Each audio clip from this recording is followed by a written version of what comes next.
Medina থেকে আবু জাহেলের কবর দেখার জন্য যাচ্ছি, যে ড্রাইভারকে নিলাম মদিনায় বাড়ি ওনার, ভাড়া মেটানোর পরে আমারে বলছে ইয়া হাজিউল হুজ্জাত আইনা বিলাদুকা, এ হাজি দেশ কোথায়? যেহেতু মিন বাংলাদেশ। আমারে বলছে হারামি। কি বললেন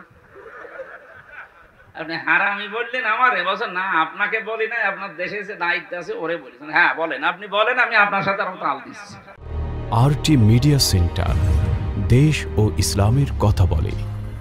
قالت খাদিজা রাদিয়াল্লাহু তাআলা আনহা কাল্লা আল্লাহি মা ইউখজিকাল্লাহু আবাদান ইন্নাকা লাতাসিলুর রাহিমা ওয়া তাহমিলুল কাল্লা ওয়া তাকসিবুল মা'দুমা ওয়া তাকরিউদ দাঈফ ওয়া তুঈনু আলা নাওয়াইবিল হক ইলা আখিরিল হাদিস। রাহু ইবনে মাজাহ। وما زادهم إلا إيمانا وتسليما اللهم صل على سيدنا مولانا محمد وعلى آل سيدنا مولانا محمد। الحمد لله। দিনের বেলা একটু গ্যাঞ্জাম হয়, তারপরেও গ্যাঞ্জাম বন্ধ করা লাগবে। কথা বলবে না। যারা দাঁড়িয়ে আছেন দাঁড়িয়ে থাকে, বসে আছেন বসে থাকে, জায়গা পেলে শুয়ে পড়ে, কথা বলবেন না। এটা আমার অনুরোধ। যেখানে ছায়া পান ওই জায়গায় চলে যান, কথা বলবেন না। এই ছেলে, বললাম যে কথা বলবেন না, যা করেন করেন, ইশারা দেবেন, কথা বলবেন না। বাংলাদেশের ঐতিহ্যবাহী জেলা যশোর চৌগাছা থানার অন্তর্গত আড়পাড়া স্কুল ও মাদ্রাসা ময়দানে হাফিজিয়া মাদ্রাসার উদ্যোগে তাফসিরুল কোরআন মাহফিলের স্বনামধন্য সভাপতি জনাব আলহাজ মাওলানা মোহাম্মদুল্লাহ, বিশিষ্ট আলেমে দ্বীন আড়পাড়া, সম্মানিত পরিচালক মাওলানা মাহবুবুর রহমান, সহকারী অধ্যাপক, এতক্ষণ যারা আলোচনা রাখলেন মাওলানা হুসাইন আহমেদ মাহফুজ চুয়াডাঙ্গা, জনাব মাওলানা মঈনুর রহমান, মাহফিলের প্রধান অতিথি, সংসদ সদস্য প্রার্থী বাংলাদেশ জামাত ইসলামী যশোর জেলা চৌগাছা এবং শিকরগাছা মিলে নাকি, শ্রদ্ধাভাজন বড় ভাই শ্রেষ্ঠ আলেমে দ্বীন রাজনীতিবিদ জনাব মাওলানা অধ্যাপক আরশাদুল আলম দামাত বারকাতুহুমুল আলিয়া, মঞ্চে বসা সম্মানিত ওলামা ইকরাম, সামনে বসা মুসলমান ভাইরা, পর্দার আড়ালের সম্মানিত মা এবং বোনেরা, পুরুষের কাজ চলছে তো দিনের বেলায়, এই জন্য মেয়ে লোকের কাজ কাম একটু মনে হয় নেই। যতক্ষণ আসলাম সে 12 বাজার থেকে এ পর্যন্ত শুধু মেয়ে লোক, এত মেয়ে লোক এলাকায়। কোরআনের জন্য যারা দল মত জাতি বর্ণ ধর্ম নির্বিশেষে নারী পুরুষ সবাই যারা এসেছি, এলাকায় আমার মনে হয় অনেক হিন্দু আছে। ওয়াইন আহাদুম মিনাল মুশরিকিন আস্তাজারাকা ফাআসমা হাত্তা ইয়াসমা কালাম আল্লাহ ফাআজিরহু হাত্তা ইয়াসমা কালাম আল্লাহ সুম্মা আবলিগহু মা'মানা। সূরা তাওবার ভেতরে আল্লাহ জানিয়েছেন, হে নবী, মুশরিকরাও যদি আপনার কাছে কোরআন শুনতে আসে, আপনি কোরআনে কারীম নির্দ্বিধায় এবং নিরাপত্তার সাথে শান্ত পরিবেশে তাদেরকে শোনার ব্যবস্থা করে দিবেন, এবং শোনা হয়ে গেলে তাদেরকে নিরাপদে বাড়ি পর্যন্ত যাওয়ার ব্যবস্থা করবেন। বলেন তো, একটা অমুসলিম সেও কোরআনে কারীম যদি শুনতে চায়, তাকেও শুনিয়ে দেওয়ার ব্যবস্থা আল্লাহ করতে বললেন। অথচ এই দেশে 96% মুসলমান আমরা, আমাদেরকে কোরআনে কারীম শোনানোর জন্য বিভিন্ন এলাকায় আয়োজন করা হয়, আর সেইটা এই 15.5 বছরে এই জালেমরা বন্ধ করে দিয়েছে। সূরা তাওবার এই আয়াত অনুযায়ী ওরা যে জালেম, আর কারো ফতোয়া লাগবে না, আর কারো ফতোয়া লাগবে না। কোরআনে যারা বাধা দেয় এরা জালেম। 3টি জায়গায় যদি কেউ টাকা পয়সা খরচ করে, কিয়ামতে ওই টাকার হিসাব আল্লাহ নেবেন না। 1 নম্বরে পৃথিবীতে নিজের আহাল পরিবার, মা বাবা স্ত্রী সন্তান, এদের জন্য যদি কেউ টাকা পয়সা খরচ করে বৈধভাবে, অবৈধভাবে না, তাহলে ওই টাকার হিসাব আল্লাহর কাছে কিয়ামতে দেওয়া লাগবে। 2 নম্বরে জিহাদের ময়দানে যারা কাজ করছে এদের জন্য যদি কেউ টাকা পয়সা খরচ করে, আপনি যদি জিহাদে নিজে যেতে না পারেন, যারা জিহাদের ময়দানে আছে তাদের পেছনে আপনি খরচ করবেন। বাংলাদেশে এখন ন্যায় বিচার প্রতিষ্ঠার জন্য সবচাইতে বড় জিহাদ সামনে নির্বাচন। কারণ এই যে নির্বাচন, এই শব্দটা কোরআনে কারীম থেকে নেওয়া। ওয়াজে তাবাকুম, আল্লাহ বলেন তোমাদেরকে আমি নির্বাচিত করি। যশোরবাসী, নির্বাচিত করা হয় যে পদ্ধতির মাধ্যমে, ওইটার নাম নির্বাচন। কথা বলেন না কেন? নির্বাচিত হতে হলে নির্বাচন ছাড়া এমনি এমনি হওয়া সম্ভব? যদিও 15.5 বছরে যারা হয়েছিল এমনি এমনি, ওরা নির্বাচন ছাড়া নিজেরা নিজেদেরকে নির্বাচিত করেছিল। এই জন্য আল্লাহর গজব পড়েছে। আল্লাহ বলছেন আমি তোদেরকে নির্বাচিত করব। লক্ষ লক্ষ নবীর উম্মত এই দুনিয়াতে ছিল, সবার ভেতর থেকে আল্লাহ আমাদেরকে নির্বাচিত করেছেন। এই কথাটা ঠিক নেই? দ্বিতীয় নম্বর, এলাকায় হাজার হাজার লক্ষ লক্ষ মানুষ বাস করে। অন্তত এই 2 থানা মিলে শিকরগাছা, চৌগাছা 3.5 থেকে 4 লাখ মানুষ আছে শুধু ভোটার। কথা বলে না কেন? আর বাকি তো ছোটখাটো যারা আছে বাদ দিলাম 18 বছরের নিচে। প্রায় 7-8 লক্ষ মানুষ এই এলাকায় বাস করছে। তো সবার কানে এই আওয়াজগুলো কিন্তু পৌঁছিয়েছিল যে তাফসীর মাহফিল হবে যশোরের চৌগাছা, আড়পাড়া কলেজ এবং এই মাদ্রাসা ময়দানে। সবাই আসতে পারে না, মানে সবাইকে আল্লাহ নির্বাচিত করেন না। কথা বুঝতেছেন?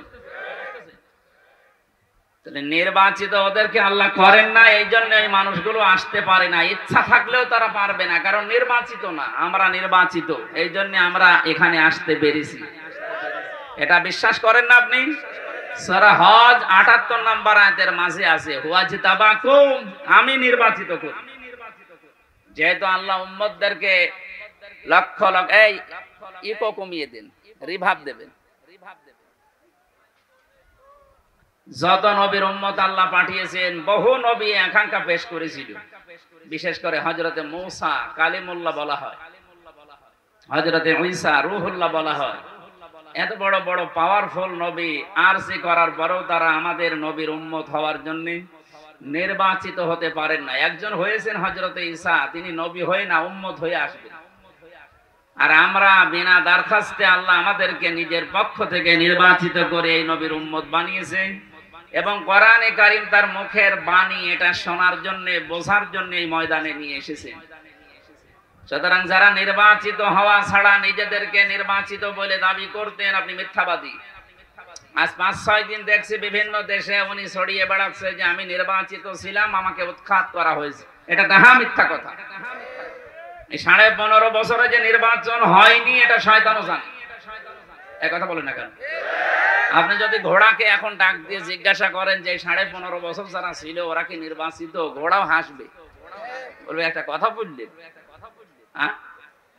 নির্বাচন ছাড়া যারা 154 জন হয়ে যায়, দিনের ভোট যারা রাতে করে ফেলে, এই মানুষগুলো নির্বাচিত, আপনি এই কথা বলেন কি করে? অথচ এই ডাহা মিথ্যা কথা সারা বিশ্বের বিভিন্ন দেশের মোড়লদেরকে কথা উনি এখন শোনাচ্ছে যে আমি নির্বাচিত ছিলাম। আপনি একটা হাজি মানুষ এরকম মিথ্যা কথা বলতে পারবেন না? ওনার ছেলে মেয়ে যেহেতু হজ করেনি ওই 2 জন, ওনার ছেলে মেয়ে যদি বলতো মেনে নিতাম।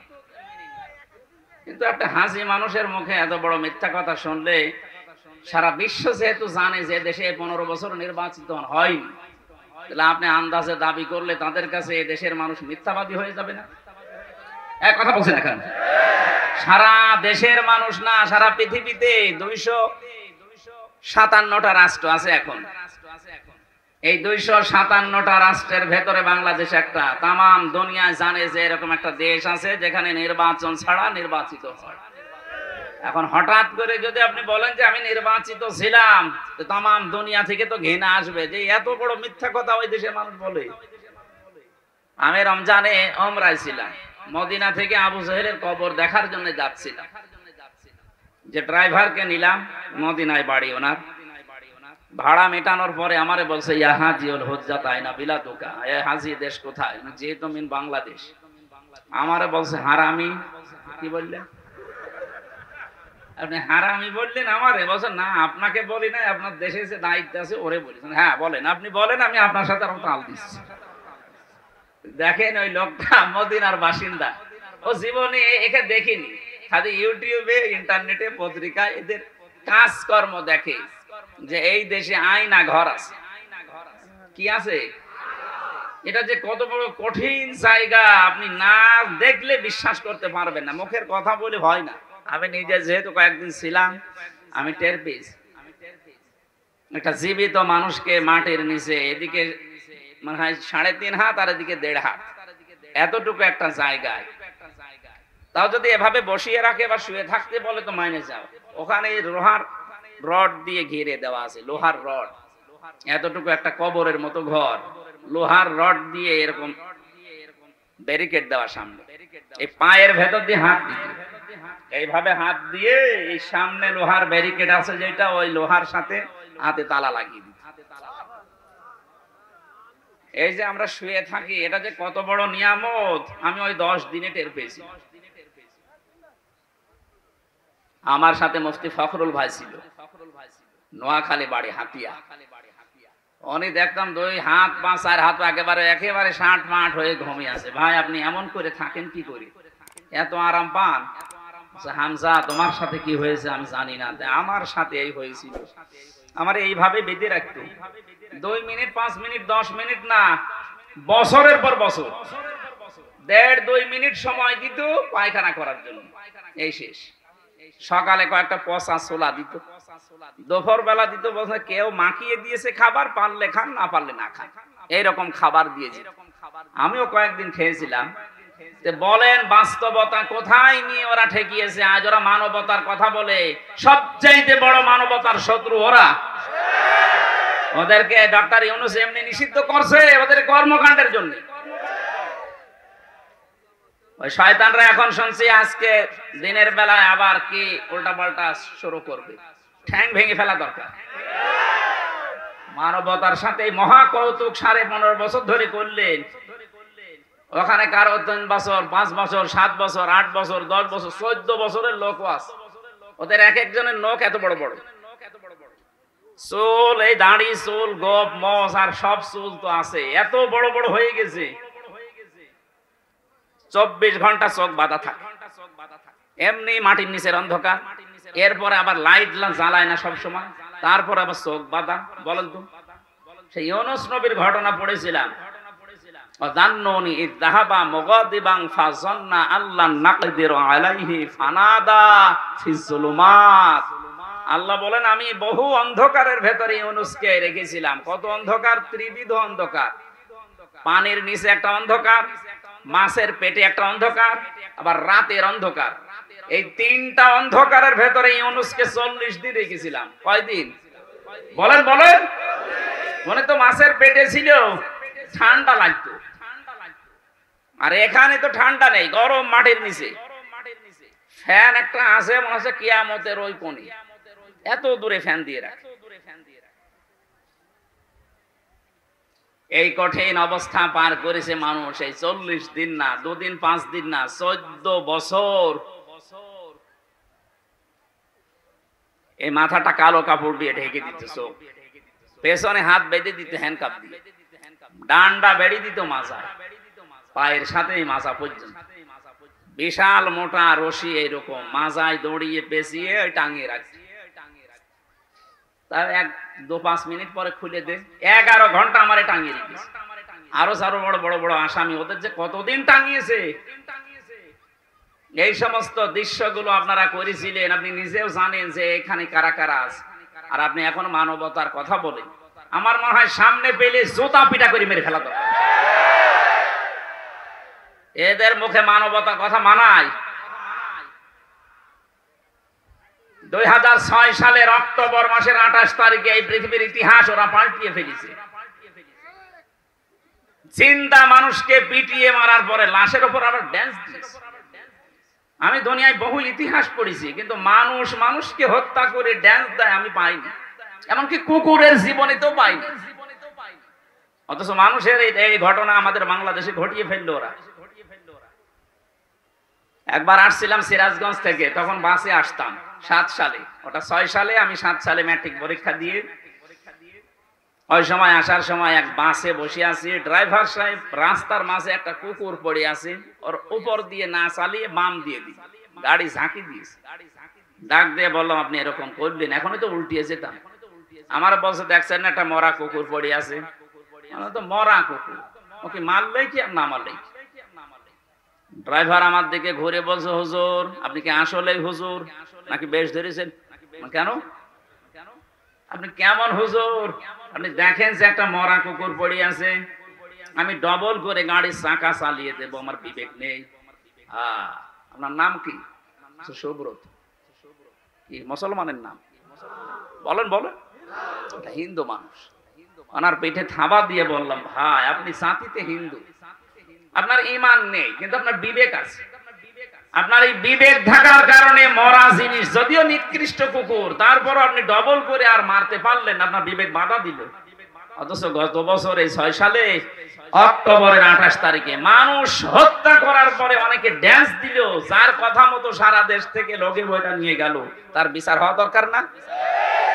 সেই তো হুকুমের আসামি, কারণ তার হুকুম ছাড়া তো সারা দেশ থেকে এই লোকে বইটা নিয়ে যেত না। এই কথা বলে না কেন? সেই 6 সাল থেকে এই 20-24 সাল এখনো ষড়যন্ত্র থেমেনি, এখনো বাইরে বসে বসে উনি আদেশ দিচ্ছে সারা দেশ থেকে আসো, এক জায়গায় জড়ো হও। আমরা পাগল ভালো হয়ে গেছি, কথা বলো না কেন?